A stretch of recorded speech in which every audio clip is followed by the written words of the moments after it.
Admiral Lisa Grant stood on the bridge of the U.S. Liberty and watched the sky turn dark. The alien ships were coming. Hundreds of them, maybe thousands. They were so big that they blocked out the sun over Earth. Each ship was the size of a city. Lisa had never seen anything like them in her 30 years of military service. "Ma'am, we're getting reports from all over the system," said Lieutenant Brad Cooper. His voice was shaking. "They just appeared out of nowhere. Our sensors never saw them coming." Lisa looked at the main screen. The alien fleet hung in space, like storm clouds. Their ships were black and silver, with strange curves and spikes. They didn't look like anything humans had ever built. They looked angry. They looked like they were made for war. "How many of our ships do we have?" Lisa asked. 47 vessels in the Sol system," replied Commander Kelly Moore, "including cargo ships and mining platforms." Lisa almost laughed, but there was nothing funny about it. 47 human ships against what looked like 1,000 alien ones. It wasn't even a fight. It was going to be a massacre. The first alien attack came without warning. Beams of blue light shot out from their ships. When the light touched the space station Olympus, the entire structure just disappeared. 3,000 people gone in E. Second, no explosion. No debris. Just empty space where the station used to be. "All ships, this is Admiral Grant," Lisa said into her radio. "We are under attack by an unknown alien force. All military vessels are to engage immediately. All civilian ships are to evacuate the system at once." But there was nowhere to run. The aliens had ships everywhere. They surrounded Earth like a net. Any human ship that tried to escape was destroyed before it could jump to faster-than-light speed. Captain Jake Morrison was on Luna Base when the attack started. He was a big man with gray hair and scars on his hands from 20 years of military service. Luna Base was supposed to be the most secure place in the solar system. It had weapons that could destroy an entire fleet. But when Jake saw the alien ships on his screen, he knew those weapons wouldn't be enough. "Sir, incoming transmission from the alien fleet," said Sergeant Amy Davis. "Put it through," Jake said. The screen flickered and showed something that made Jake's blood run cold. The alien looked like a giant insect with 6 arms and eyes like black stones. When it spoke, its voice sounded like metal scraping against metal. "Primitive species of Sol 3, the alien said. "You are now property of the Calith Dominion. Surrender immediately or face extinction." Jake turned off the transmission without answering. He looked around the command center at his people. They were all staring at him, waiting for orders. These were good soldiers. They deserved better than this. "Ma'am, we have to surrender," said Lieutenant Carl Hayes. "We can't fight them. Look at their ships." "No," Jake said quietly. "We don't surrender. We never surrender. That's not who we are." He pressed the button that activated Luna Base's main weapons. The massive guns fired everything they had at the nearest alien ship. The energy beams hit the alien vessel and bounced off like raindrops. The alien ship didn't even slow down. Then the alien ship fired back. Dr. Helen Brooks was in her laboratory deep inside Luna Base when the alien weapon hit. The entire moon shook like it was having an earthquake. She fell to the floor as equipment crashed around her. Emergency lights came on, casting everything in red shadows. Helen was a scientist, not a soldier. She studied genetics and biology. But she knew what was happening up there. The aliens were destroying everything. Soon they would come for the labs. They would destroy all the research, all the knowledge. Everything that made humans special would be lost. She ran to her computer and started typing as fast as she could. Around her, other scientists were doing the same thing. They were uploading everything to the emergency pods. Human DNA samples, cultural records, scientific data. art and music and literature, everything that proved humans had existed. Dr. Brooks, called Dr. Susan Moore from across the lab. The evacuation pods are almost ready. We need to go now. Helen looked at her screen. The upload was only half finished. If she left now, thousands of years of human knowledge would be lost forever. But if she stayed, she would die when the aliens broke through. She kept typing. Earth, the cities were burning. The aliens didn't use nuclear weapons or bombs. They had something worse. Their ships fired beams that turned everything to glass. Buildings, trees, people, cars. Everything became smooth, clear glass that reflected. The flames in the sky. Commander Alex Stone was in the underground bunker beneath New York when the city died above him. He felt the heat even through 50 feet of concrete and steel. The temperature sensors showed numbers that shouldn't have been possible. Hot enough to melt steel. Hot enough to turn a human body to ash in seconds. Sir, we're losing contact with all surface units, reported Private Betty Clark. She was 19 years old and had joined the military just 6 months ago. Now she was watching the world and Alex looked at the communication board. Every light was going dark. Every city, every military base, every outpost. One by one, they all went silent. Soon there would be nothing left but the underground bunkers. And the aliens would find those too. Private Clark, Alex said, send the activation code for Exodus Protocol. Betty's eyes went wide. Everyone in the military knew about Exodus Protocol, but no one thought it would ever be used. It was the last resort. The final option when everything else was lost. Sir, are you sure? Betty asked. Do it, Alex said. All around the solar system, hidden ships came to life. They had been waiting in asteroids, in the ice rings of Saturn, in the dark spaces between planets. Small ships that could hold maybe 100 people each. They carried human embryos frozen in special chambers. They carried computers with all of human knowledge. They carried the seeds of 1,000 different plants and animals. The ships were invisible to most sensors. They had been designed to hide, not to fight. As the alien fleet destroyed everything else, these tiny ships slipped away into deep space.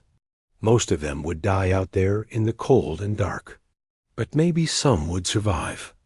Maybe some would find new worlds where humans could live again. Dr. Carl Hayes was the last person to leave Luna Base. He ran through corridors filled with smoke and falling debris. Behind him, he could hear the aliens breaking through the outer walls. They made sounds like screaming metal and breaking glass. He reached the communication center just as the roof started to collapse. With shaking hands, he activated the final transmission array. This message would go out to every human ship, every colony, every outpost in the galaxy. This is Dr. Carl Hayes, Luna Base, he said into the microphone. Earth has fallen. Luna Base has fallen. The Calith Dominion has destroyed our worlds and killed our people. To any humans who receive this message, remember what happened here. Remember what they did to us. And someday, when you are strong enough, make them pay. The transmission ended. As the aliens found him, Maria Santos was on the communication ship. Hermes, when she sent the last message from Earth, the ship was dying around her. Half the crew was already dead. The engines were offline. Life support was failing. But the radio still worked. She looked out the window at Earth. The blue and green world where humans had lived for millions of years was now a ball of glass and fire. The oceans were boiling. The continents were covered in smooth, melted stone that reflected the alien ships above. This is Maria Santos, you, East Hermes, she said into the radio. This is the final transmission from the Sol system. Earth is gone. Luna is gone. We are all gone. To any humans out there in the dark, remember us. Remember what they took from us. And when the time comes, make them pay for what they did.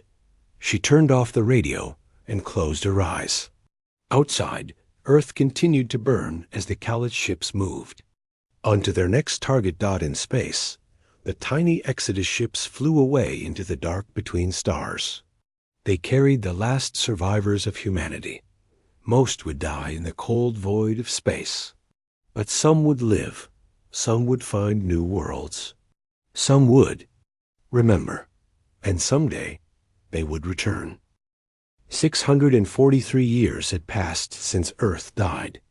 Ryan Clark stood on the observation deck of Haven Colony and watched the frozen wasteland of Kepler 442b stretch out before him.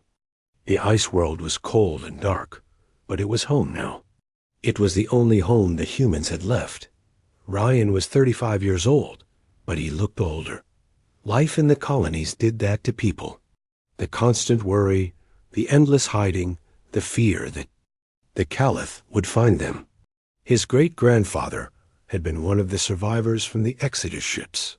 Ryan had grown up hearing stories about Earth, about blue skies and green trees and warm sunshine. But those were just stories now. Fairy tales from a dead world. Colony Leader Clark, said Lieutenant Julie Adams as she entered the observation room. We have a problem. Long-range sensors picked up something heading our way. Ryan felt his stomach drop.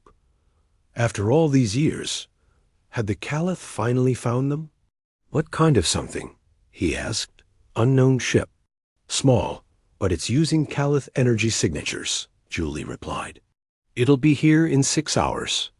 Ryan closed his eyes and took a deep breath. Haven Colony had 2,000 people living in underground tunnels beneath the ice. Men, women, and children who had never seen Earth but carried its memory in their blood. If the Callith had found them, they would all die. Sound the evacuation alert, Ryan said. Get everyone to the emergency ships. We leave in 4 hours.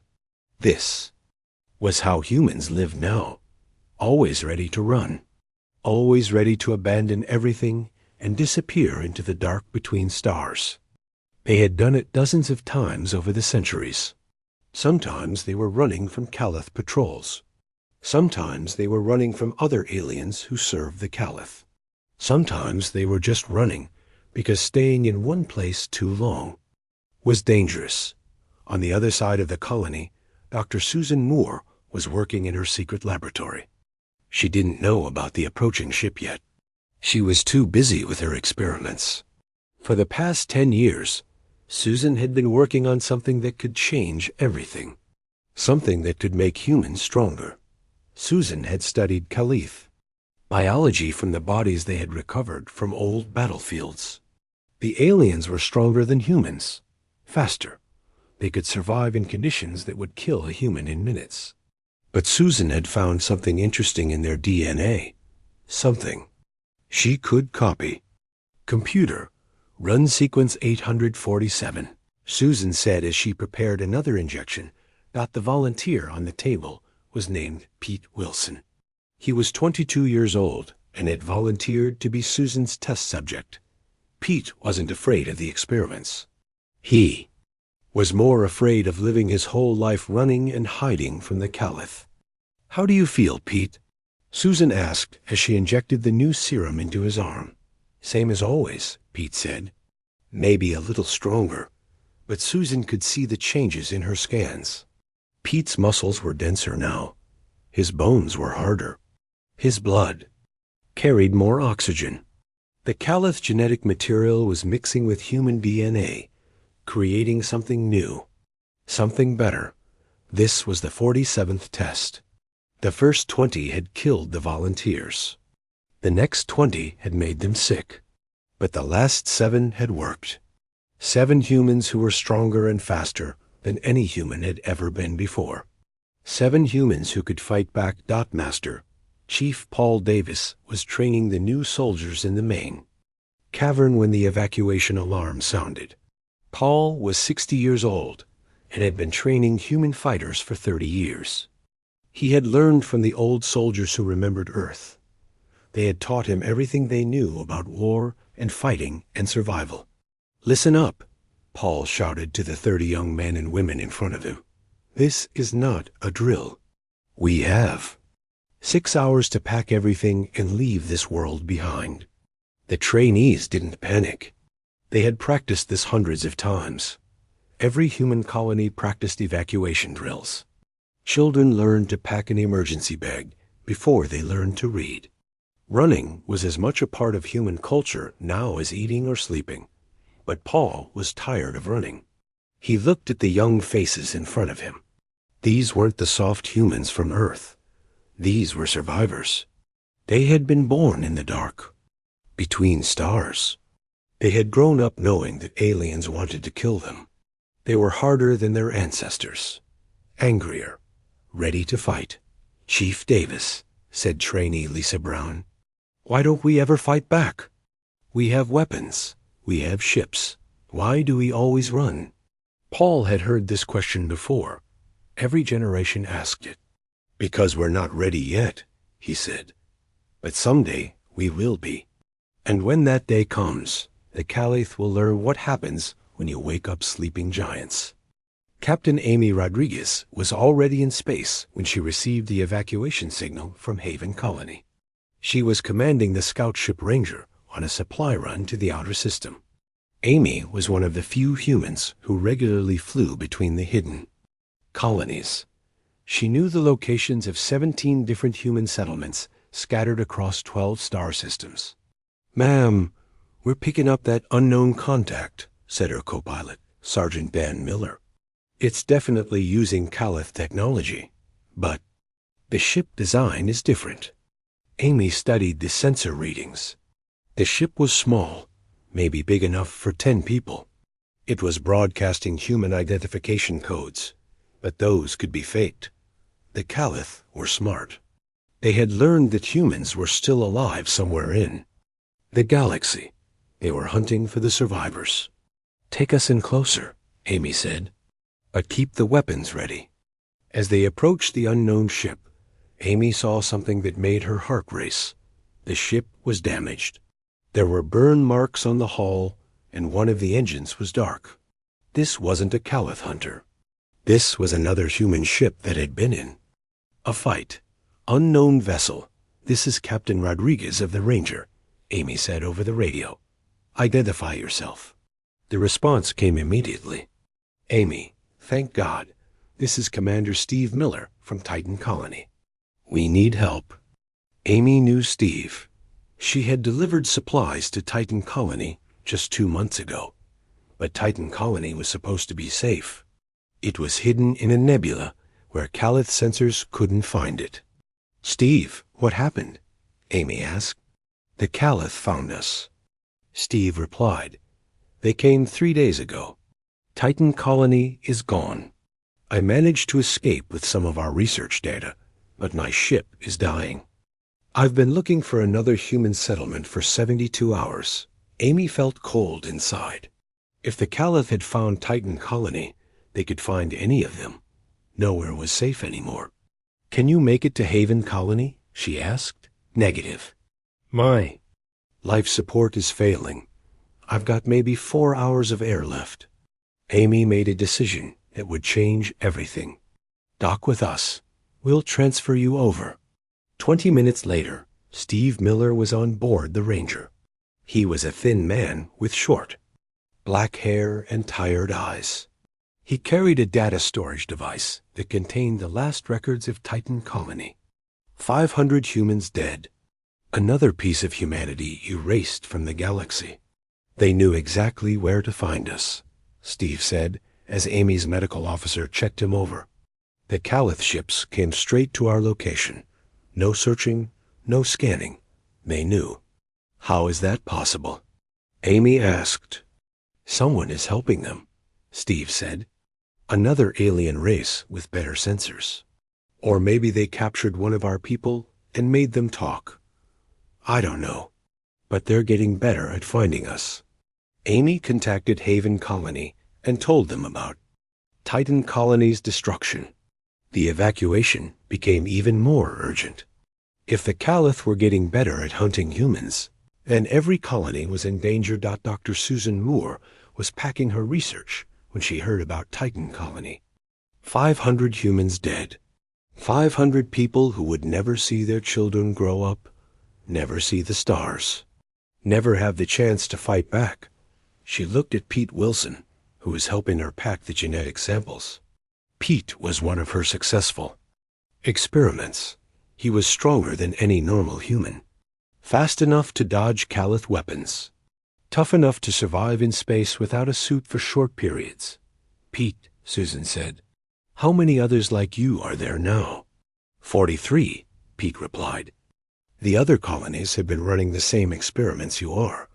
We've been sharing data through the courier ships. 43 enhanced humans.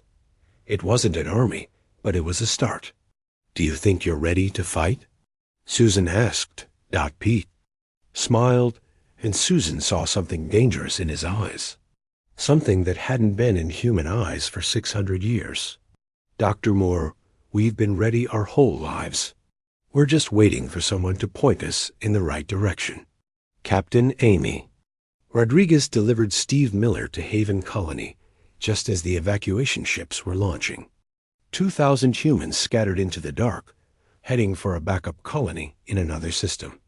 They left behind everything they couldn't carry: homes, equipment, memories. Another piece of their history abandoned to the void. But something had changed. Amy could feel it in the way people talked, in the way the young soldiers looked at the stars. The long exile was coming to an end. Humans were tired of running. They were tired of hiding. They were ready to remember what their ancestors had died for. In the cargo hold of Amy's ship, the enhanced humans sat together and planned. They talked about weapons and tactics and targets. They talked about making the Caliph pay for what they had done. The sleeping giant was starting to wake up. Ryan Clark stood on the bridge of the colony ship New Hope and watched Kepler 442b disappear behind them. Another home lost, another refuge abandoned. But for the first time in his life, Ryan wasn't just thinking about where they would run to next. He was thinking about where they would strike first. 1,400 years had passed since the Caliph destroyed Earth. Engineer Nathan Pierce floated in zero gravity inside the hollowed-out asteroid Sanctuary 7, watching the final pieces of humanity's first real warship come together. The ship didn't have a name yet. Names were for when the work was finished. Right now it was just Project Retribution. Nathan was 42 years old and had spent his entire life building things in secret. His grandfather had been one of the enhanced humans from Dr. Susan Moore's experiments. Nathan carried those genetic improvements in his blood. He was stronger than the humans of old Earth, but more importantly, he was smarter. His brain could process Caliph technology in ways that normal humans never could. Nathan, the power core is ready for installation, called Dr. Rachel Bennett from across the construction bay. Rachel was the lead scientist on the project. She had spent 20 years studying captured Caliph technology, learning how their ships worked, how their weapons fired, how their shields protected them. Nathan pushed off from the wall and floated over to where Rachel was working. The power core was beautiful in a deadly way. It was based on Caliph fusion technology, but improved with human engineering. It would give their ship 3 times the power of a similar-sized Caliph vessel. How many more cores can we build? Nathan asked. 7, Rachel replied. Maybe 8 if we can get more materials from the mining colonies. 8 ships. It wasn't much compared to the thousands of vessels in the Caliph fleet, but it was 8 more warships than humanity had possessed since Earth fell. And these weren't copies of old human designs. These were something new, something that combined Caliph technology with human innovation and centuries of anger. Nathan looked out through the transparent aluminum window at the construction bay. 300 humans worked in the zero-gravity environment, building humanity's future one piece at a time. Most of them were enhanced like him. Stronger, faster, smarter than their ancestors. But they all carried the same thing in their hearts: the memory of a blue world that had died in fire and glass.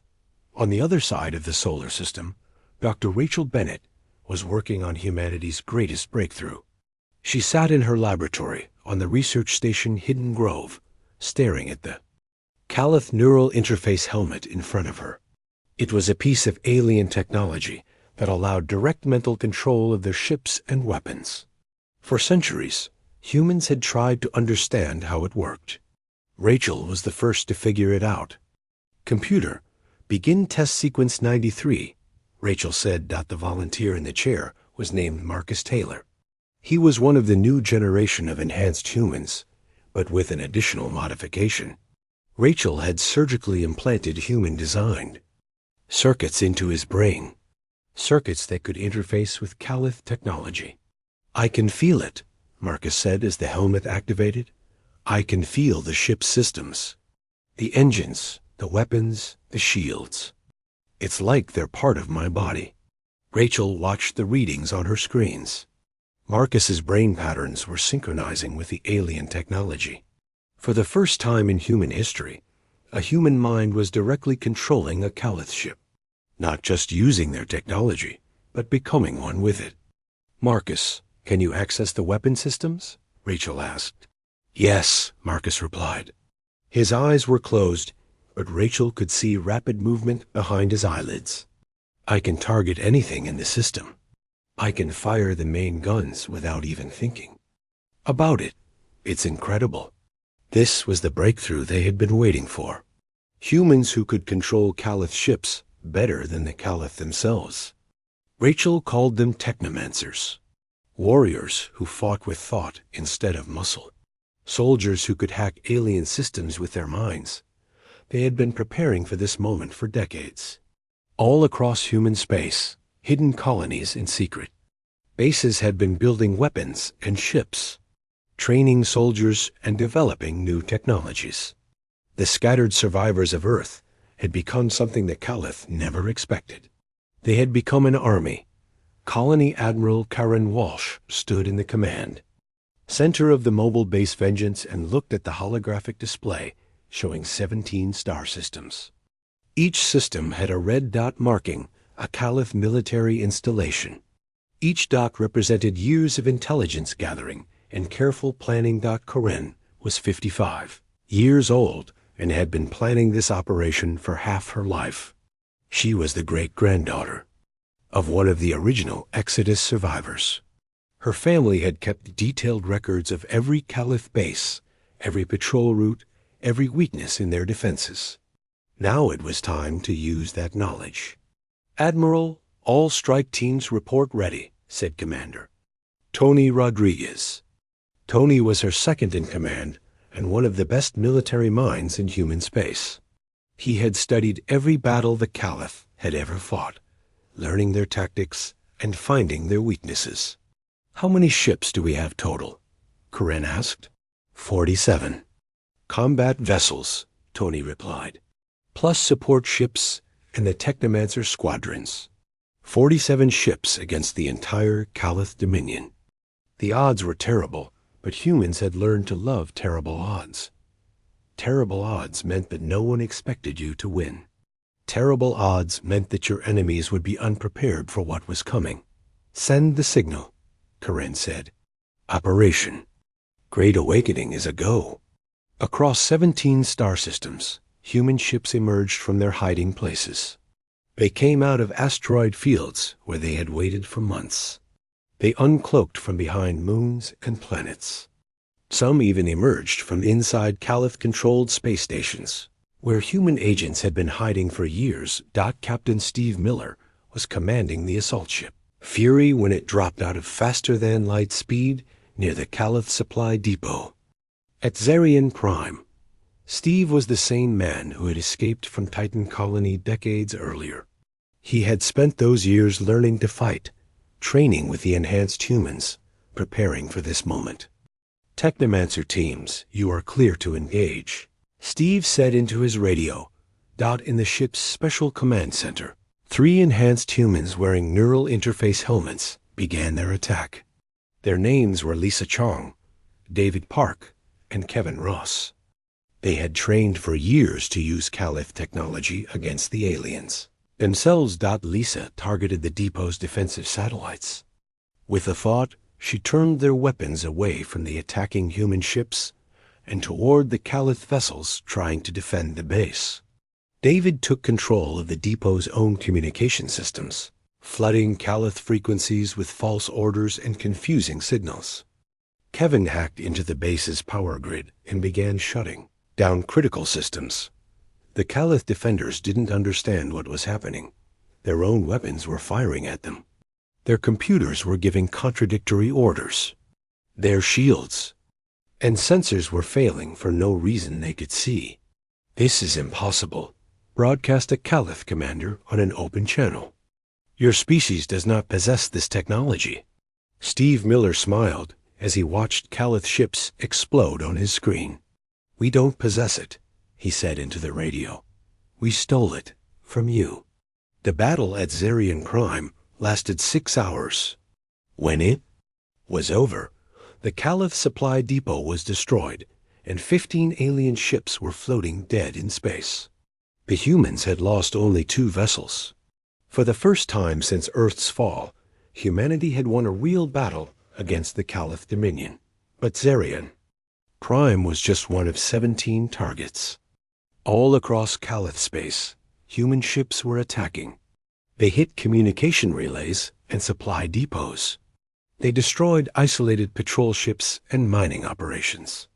They struck at the heart of the Caliph war machine and then disappeared back into the dark.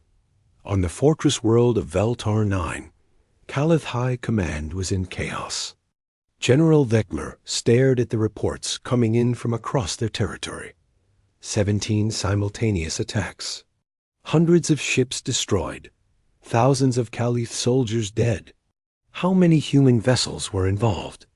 Vekmer asked his intelligence officer. "Unknown, General. Our survivors report different ship designs at each attack site. Some vessels use technology we have never seen before." Vekmer felt something he had never experienced in his 200 years of life. Fear. The humans were supposed to be extinct. They had been weak and primitive when the Dominion destroyed their homeworld. How had they become capable of this? "Send a message to all fleet commanders," Vekmer ordered. "The human pest species is not extinct. They have been hiding and growing stronger. We will hunt them down and finish what we started." But the human attacks continued. Every few days, another Caliph base would go silent. Another patrol fleet would disappear. The humans had learned to strike fast and hard, then vanish before reinforcements could arrive. They were like ghosts, hitting everywhere and nowhere. The enhanced humans proved to be perfect for this kind of warfare. They could survive in conditions that would kill normal humans. They could go without sleep for days. They could think faster and react quicker than any Caliph soldier. And they all carried the same burning hatred for the aliens who had murdered their ancestors. Dr. Rachel Bennett watched the reports coming in from the strike teams and felt proud of what her technomancers had accomplished. They were turning Caliph technology against its creators in ways the aliens had never imagined. But she knew this was just the beginning. "How many more technomancers can we train?" asked Nathan Pierce during their weekly planning meeting. "As many as we need," Rachel replied. "The neural interface surgery has a 97% success rate now. We can enhance any human who volunteers." 800 years had passed since the first human raids. The Caliph Dominion was bleeding. Their empire, which had ruled the galaxy for 3,000 years, was falling apart piece by piece. General Patricia Hayes stood on the bridge of the mobile command ship Retribution and watched another Caliph world burn on the main screen. Patricia was 38 years old and had never seen Earth, but she carried its memory in her blood and in her anger. She was the great-great-granddaughter of one of the original enhanced humans. Her genetic improvements went far beyond what Dr. Susan Moore had dreamed of centuries ago.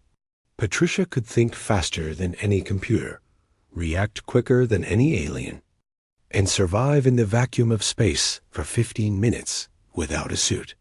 "General, the Calith garrison on Morgo 7 has surrendered," reported Commander Lucas Wright. Lucas was one of the newest generation of enhanced humans. His modifications were so advanced that he barely looked human anymore. His skin was pale, gray, his eyes glowed with a soft blue light, and he could interface with technology just by touching it. "How many survivors?" Patricia asked.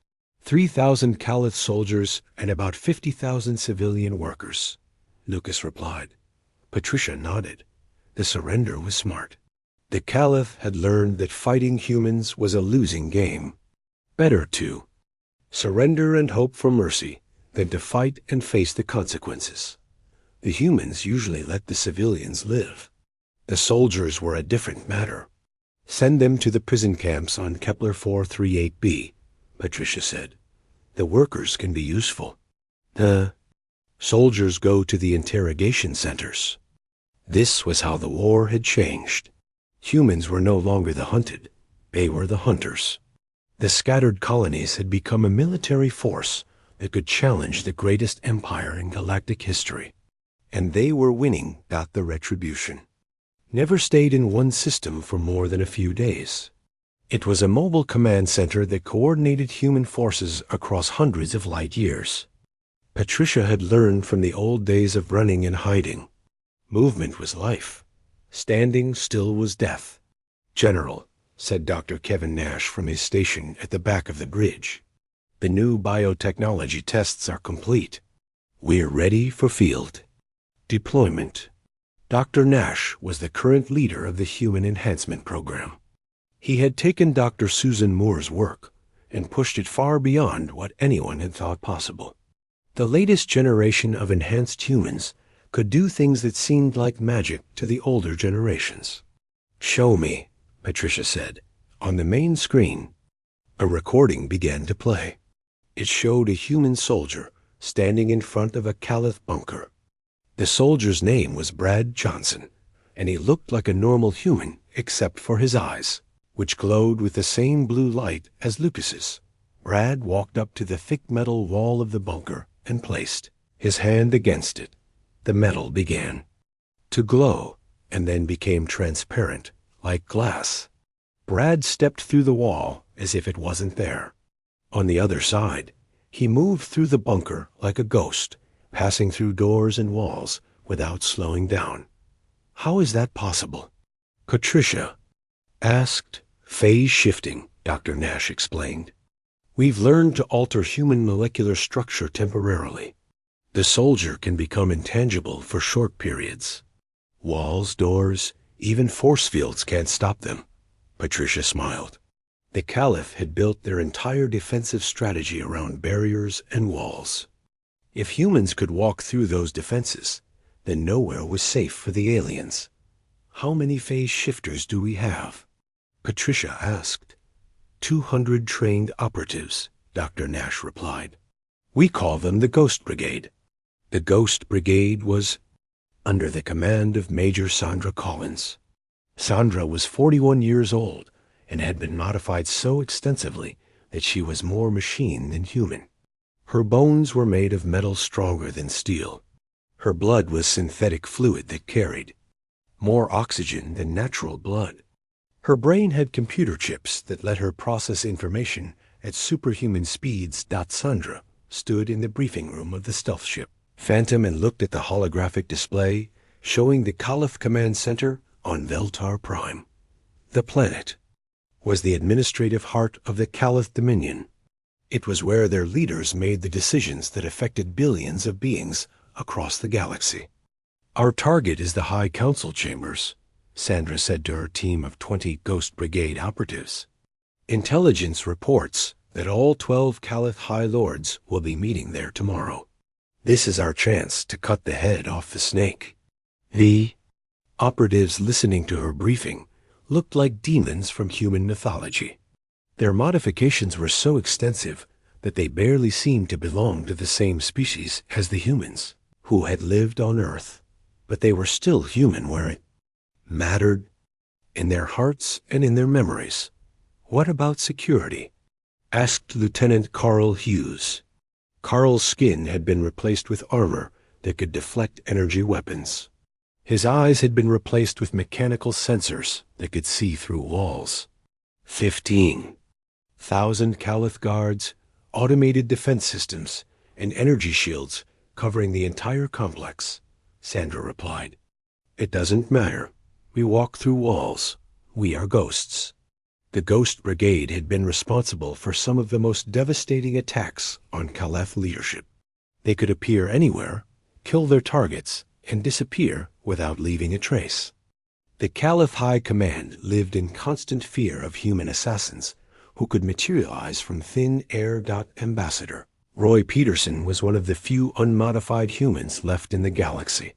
He was 67 years old and looked exactly like the humans who had lived on Earth before the enhancement programs began.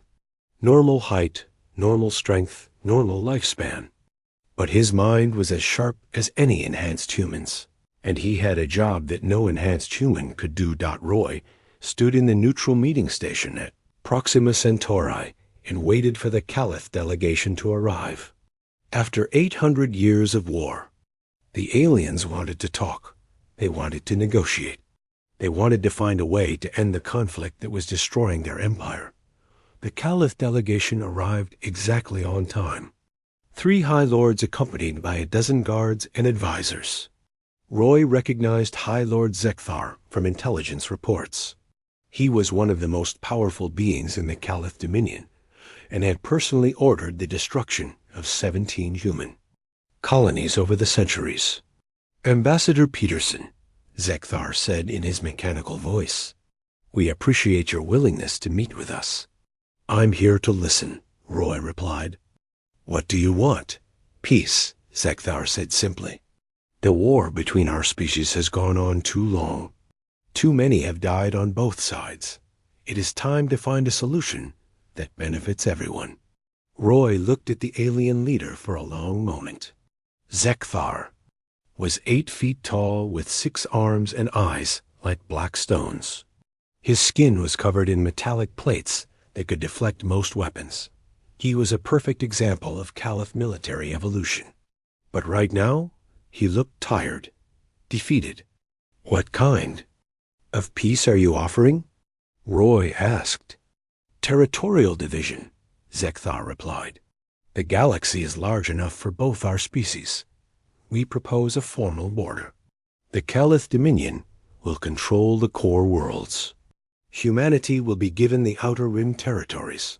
Roy almost laughed. The Outer Rim was a wasteland of dead systems and failed colonies. The Caliph were offering humanity the scraps while keeping the best worlds for themselves. "That's generous," Roy said with no emotion in his voice. "What makes you think we're interested? In your scraps?" "Because the alternative is mutual destruction," Zekthar said.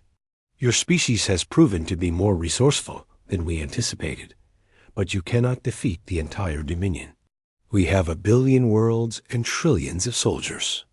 Even if you win, both our civilizations will be destroyed in the process." Roy stood up from his chair and walked to the window that looked out at the stars. Somewhere out there, human ships were attacking another Calith world. Somewhere out there, the Ghost Brigade was assassinating another alien leader. Somewhere out there, the enhanced humans were proving that the impossible was just another word for difficult. "High Lord Zekthar," Roy said without turning around. "Do you know what happened to Earth?" "Yes," the alien replied quietly. "The Dominion destroyed your homeworld during the initial conquest. It was a military necessity." "Military necessity," Roy repeated. "You turned a planet with 8 billion people into melted glass because it was militarily necessary. You killed every man, woman, and child on the world where my species was born." "That was a different time," Zekthar said. "The Dominion has evolved since then. We no longer practice total planetary destruction. Roy turned around and looked directly at the Caliph leader. For a moment, there was something in Roy's normal human eyes that made the 8-foot alien take a step backward. "High Lord," Roy said quietly, "you had your chance for mercy. It died with Earth. It died with 8 billion innocent people who never hurt anyone. It died with children who never got to grow up and see the stars." "Ambassador Peterson, please be reasonable," Sekthar said. "Revenge will not bring back your dead." "You're right," Roy replied. "Revenge won't bring them back, but it will make sure you never do to anyone else what you did to us." The answer is no. There will be no peace. There will be no negotiation. There will be no mercy. The war continues until every Kalith world is ashes, or until every human is dead. Roy walked toward the door of the meeting room. "And High Lord," he said without stopping, "we've been at this for 800 years. We're very good at not dying." 3,000 years had passed since Earth died. Fleet Admiral Nicole Gray stood on the command deck of her flagship, Terra's Wrath, and looked at the massive fleet spread out before her. 10,000 human ships filled the space around Veltar, the Calith homeworld. Each ship carried the names of lost human worlds: New Earth, Vengeance, Rising Phoenix, Last Hope, and 1,000 others. Nicole was 52 years old and carried the genetic improvements of 30 centuries of human evolution. She could survive in space without a suit. She could think faster than any computer. She could interface with technology using only her mind. But most importantly, she carried the memory of Earth in her heart, passed down through 150 generations of survivors. "Admiral, all fleets report ready for final assault," said Captain Jennifer Walsh from her position at the tactical station. Jennifer was Nicole's great niece and commanded the enhanced human strike forces. Her modifications were so advanced that she glowed with soft blue energy when she used her abilities. Nicole looked at the tactical display showing Veltar. The Calith homeworld was beautiful in a terrible way. It was a world of crystal cities and floating spires protected by orbital defense platforms that could destroy entire star systems. For 3,000 years, it had been the center of an empire that ruled the galaxy. Today, it would burn. "How many Calith ships are defending the system?" Nicole asked. 18,000 vessels, replied Dr. Marcus Webb from his science station. Marcus was the latest in a line of human scientists who had spent their lives studying alien technology. "They've pulled every ship they have left from across the galaxy." "This is everything they have," Nicole nodded. The Caliph were making their final stand at their homeworld. They had abandoned the rest of their empire to protect the planet where their species was born. It was exactly what Nicole had hoped they would do. "And our casualties so far?" Nicole asked. "Minimal," Jennifer replied. "The enhanced humans are performing beyond expectations. The Ghost Brigade has already infiltrated the planet's surface. The Technomancers have taken control of the outer defense platforms." Nicole smiled grimly. After 3,000 years of war, humanity had become something the Caliph could never have imagined. They were no longer the weak, primitive species that had been destroyed so long ago. They had become predators designed specifically to hunt Caliph. The final battle began at dawn on Veltar. Nicole watched as her ships moved into attack formation. The human fleet was smaller than the Caliph defense force, but it didn't matter. Numbers had stopped being important when humans learned to turn Caliph technology against itself. Captain Jennifer Walsh led the first wave of assault ships directly at the heart of the Caliph defense line. Her ship, the Prometheus Unbound, was crewed entirely by enhanced humans who could control every system with their thoughts alone. As Caliph weapons fired at her ship, Jennifer simply thought the enemy beams away, redirecting them back at their sources. "This is impossible," broadcast. a Caliph commander on the open channels. How are you doing this? Jennifer smiled as she watched Caliph ships destroy each other with their own weapons. We learn from the best teachers, she replied into the radio. We learn from you. On the surface of Veltar, the Ghost Brigade was carrying out the most important mission of the war. Major Sandra Collins led a team of 50 phase-shifting humans through the crystal city of Morthakid, heading for the planetary command center. The Caliph had built their capital to be impregnable. Force fields, energy barriers, and walls of crystallized metal protected every important building. But walls meant nothing to humans, who could walk through solid matter. Sandra phased through the outer wall of the command center and found herself in a room full of Caliph military leaders. They were staring at tactical displays, showing their fleet being destroyed in orbit. Some of them were crying, if aliens could cry.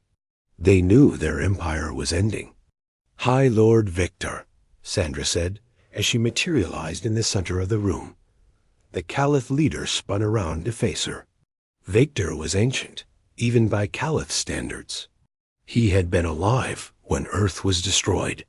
He had given the order that turned Nicole's homeworld into glass and fire. How did you get in here? Vector demanded. This facility is secure. Nothing is secure from us, Sandra replied. We are what you made us. We are what 3,000 years of your cruelty created. Sandra activated the device she carried. It wasn't a weapon in any traditional sense. It was Dr. Marcus Webb's latest creation, the Genesis virus, a biological weapon that would reverse 3 million years of Caliph evolution, reducing them to the primitive creatures they had been before they developed intelligence. What have you done? Vector asked as alarms began to sound throughout the building. Justice, Sandra said simply. In orbit, the battle was going exactly as Nicole had planned. The Caliph ships were fighting desperately, but they were fighting with technology that humans now understood better than they did. Every Caliph weapon was turned against its user. Every Caliph shield was made transparent to human attacks. Dr. Marcus Webb watched from his station as the Genesis virus spread across the planet below. The biological weapon was transmitted through Caliph communication networks, infecting every alien it touched. Within hours, the entire population of Veltar would be reduced to mindless animals. Admiral, we're receiving a transmission from the planetary surface, said Communications Officer Tony Rodriguez. Put it through, Nicole said. The main screen showed High Lord Victor in his command center. The ancient alien looked exactly as Nicole had imagined he would. Tall, imposing, covered in metallic armor that had once made him seem invincible. But now he looked small and afraid. Admiral Gray, Vector said, I wish to negotiate a surrender. Nicole looked at the alien leader for a long moment.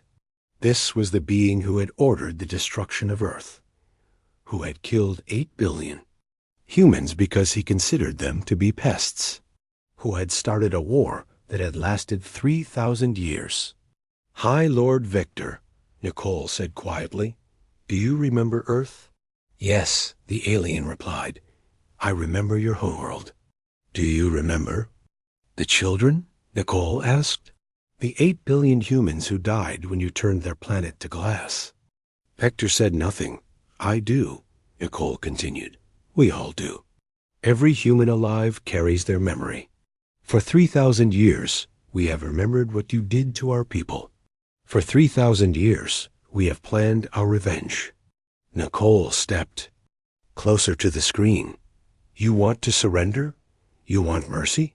Where was your mercy when human children were burning in the ruins of their cities? Where was your compassion when human mothers watched their babies die in your orbital bombardment? That was war, Vector said weakly. Yes, Nicole agreed. It was war, and now it's ending.